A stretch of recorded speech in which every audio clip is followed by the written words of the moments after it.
তিনি একদিন চেঞ্জ টিভিতে এসেছিলেন। আমাদের রিপোর্টার যখন তাকে সম্মানী দিতে চেয়েছিল বা জি। দিচ্ছিল, তিনি কোনোভাবেই সেটা গ্রহণ করেননি। তার মধ্যে সাধারণ অনেকগুলো নম্রতা এবং সাধারণ আকর্ষণীয় আচরণ আছে, যেটা আসলে ছড়িয়ে গেলে মানুষকে অবশ্যই আকৃষ্ট করবে বলে মনে করি আমি। তো আমরা দোয়া করছি এখন। এখন তো জি। আ নিশ্চয়ই ২-১ দিনের মধ্যে তার ফিরে আসাটা আ দোয়া ছাড়া তো আর কোন প্রত্যাশা নেই। ফিরে জি, আসাটা খুবই চ্যালেঞ্জিং বিষয় বা ফিরে আসবে কিনা সেটা বলা যাচ্ছে না। তার যে ক্রিটিক্যাল অবস্থা সেখান থেকে উত্তরণের জন্য সময়ও লাগবে।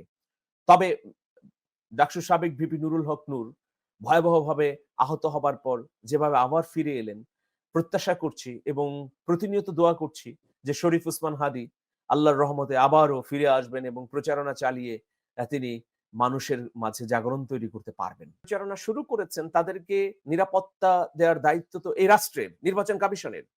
কিন্তু সেটি তো আমরা দেখছি না। জি, সেই ব্যবস্থা আছে বলেও তো মনে হচ্ছে না। অস্ত্র উদ্ধারের কথা ছিল। সেই অস্ত্র উদ্ধার কার্যক্রম এখন প্রায় স্থবির আমরা দেখছি। জুলাই আগস্ট গণ অভ্যুত্থানের সময় পুলিশ বাহিনী যেভাবে মানুষের উপর চড়াও হয়েছিল, তার পরিপ্রেক্ষিতে থানাগুলো কিন্তু ধ্বংস হয়ে গেছে। সেই ধ্বংসাবশেষ থেকে অনেক অস্ত্র কিন্তু কুচক্রীদের হাতে চলে গেছে। ইতোমধ্যে সীমান্ত পার হয়ে অস্ত্র এসেছে। তো এইগুলোর বিষয়ে সঠিক পরিসংখ্যান এবং এগুলো উদ্ধারের জন্য যে তৎপরতা, সেগুলোর ভয়াবহ ঘাটতি দেখা যাচ্ছে আইন শৃঙ্খলা রক্ষাকারী বাহিনীর ক্ষেত্রে। আমরা আসলে আশা জাগাতে চাইলেও আশা রাখতে পারছি না। এখন দেখা যাক আগামী ২ দিন বা ৩ দিনের মধ্যে যদি অপরাধীদের ধরতে পারে এই প্রশাসন, তবুও কিছুটা স্বস্তি পাবো আমরা। আর যদি ধরতে না পারে তাহলে নিশ্চিতই হয়ে যাব যে এটা আসলে দিয়ে হবে না। এরা অথর্ব, এরা আসলে অকর্ম, আ এরা আমাদের শান্তি শৃঙ্খলা রক্ষা করতে পারবে না, নিরাপত্তাও দিতে পারবে না। সুতরাং নির্বাচনটি যে যথাযথভাবে করতে পারবে না, সেটা মোটামুটি আমরা সিউর হয়ে যাব। তবে নির্বাচন যেন না হয়, মানুষের মনের মধ্যে যেন শঙ্কা তৈরি হয়, কোন না কোনভাবে এটা যেন বানচাল হয়ে যায়, সেটাই তো আসলে প্রতিপক্ষ চাইছে। তো সেই জন্যে জি, আমরা নির্বাচন চাই। আমরা নির্বাচন হতেই হবে এমনটিই মনে করছি। কিন্তু যেন তেন নির্বাচন নয়। নির্বাচন হলো আর ভোট কেন্দ্রগুলোতে একদল আরেক দলের উপর হামলা করলো, মাস্তানি করলো। ভোট বাক্স দখল হয়ে গেল। ভোট কেন্দ্রে ভোট ছিনতাই হলো। প্রতিপক্ষকে বের করে দেয়া হলো। একে অপরের সংঘাতে জড়ালো এবং একটা ভয়াবহ কারচুপির নির্বাচন হলো। এইরকম নির্বাচন আমরা দেখতে চাই না। নির্বাচন হতে হবে এটা যেমন আমাদের প্রত্যাশা, একইভাবে এই নির্বাচনটি হতে হবে স্মরণকালের, অবাধ, সুষ্ঠু, গ্রহণযোগ্য এবং সংঘাতহীন। জি। জি, ধন্যবাদ আমিরুল মোমেন মানিক। আপনি চমৎকার বিশ্লেষণধর্মী কথা বলেছেন। আমি জানি যে আপনার সময় খুবই স্বল্প। অনেক ব্যস্ততার মধ্যে আমাদেরকে সময় দিচ্ছেন। আমি সর্বশেষ একটা প্রশ্ন রাখতে চাই। আমি যতটুকু জানি যে ঢাকা ৮ আসন অর্থাৎ যে আসন থেকে শরীফ ওসমান হাদী সাহেব নির্বাচন করছেন, আপনি সেই আসনের একজন ভোটার। সাধারণ ভোটার হিসেবে আপনি সেখানে বসবাস করছেন। তো আপনাকে যদি বলা হয় যে ওখানে আরো বিভিন্ন দলের প্রার্থীরা রয়েছেন। তো এই যে শরীফ ওসমান হাদীর যিনি দাঁড়ালেন বা আজকে আহত হলেন, গুলিবিদ্ধ হলেন। তো উনার জনপ্রিয়তাটা আপনার এলাকাতে কেমন? ওই আসনটিতে আপনি নিজে বুঝতে পেরেছেন কিনা এরকম কোনো কিছু আপনার জানা আছে কিনা? রাজধানীতে আসলে প্রার্থীদের জনপ্রিয়তা কেমন সেটা জরিপ ছাড়া এখন সেভাবে বলা যায় না। কিন্তু এটা তো বলা যায় যে শরীফ ওসমান হাদীর প্রতি ভোটারদের সহানুভূতি আছে। কেন? তিনি স্বতন্ত্র দাঁড়িয়েছেন। জুলাইয়ের জি, গণ অভ্যুত্থানে গুরুত্বপূর্ণ ভূমিকা পালন করেছেন। তরুণ প্রজন্মের একজন প্রতিনিধি, দুর্দান্ত সাহসী। তার অঢেল টাকা নেই, কর্মী বাহিনীও নেই। কিন্তু কিছু না থাকার পরেও তিনি জনগণের কল্যাণে কাজ করতে চাচ্ছেন। রাজপথে নেমে গেছেন। ঘরে, ঘরে যাচ্ছেন। ভোটারদের কাছে তার মনের কথা বলছেন।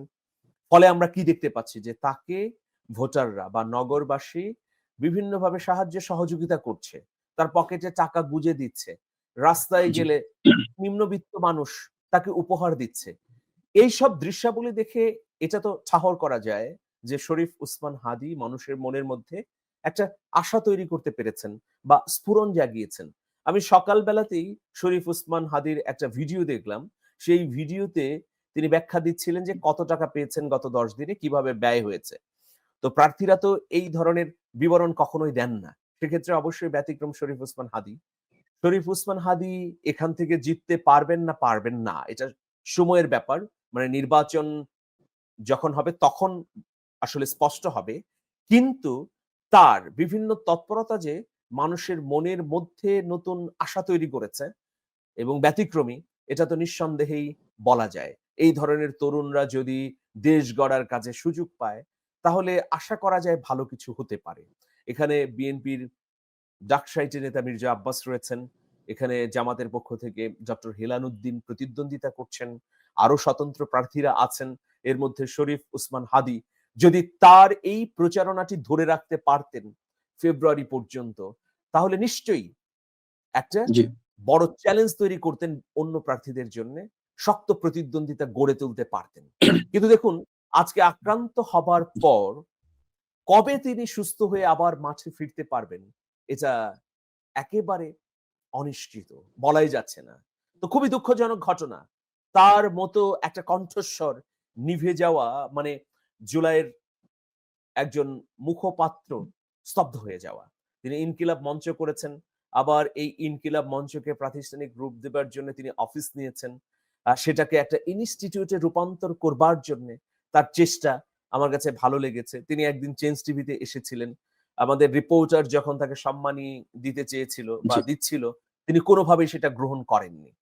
তার মধ্যে সাধারণ অনেকগুলো নম্রতা এবং সাধারণ আকর্ষণীয় আচরণ আছে, যেটা আসলে ছড়িয়ে গেলে মানুষকে অবশ্যই আকৃষ্ট করবে বলে মনে করি আমি।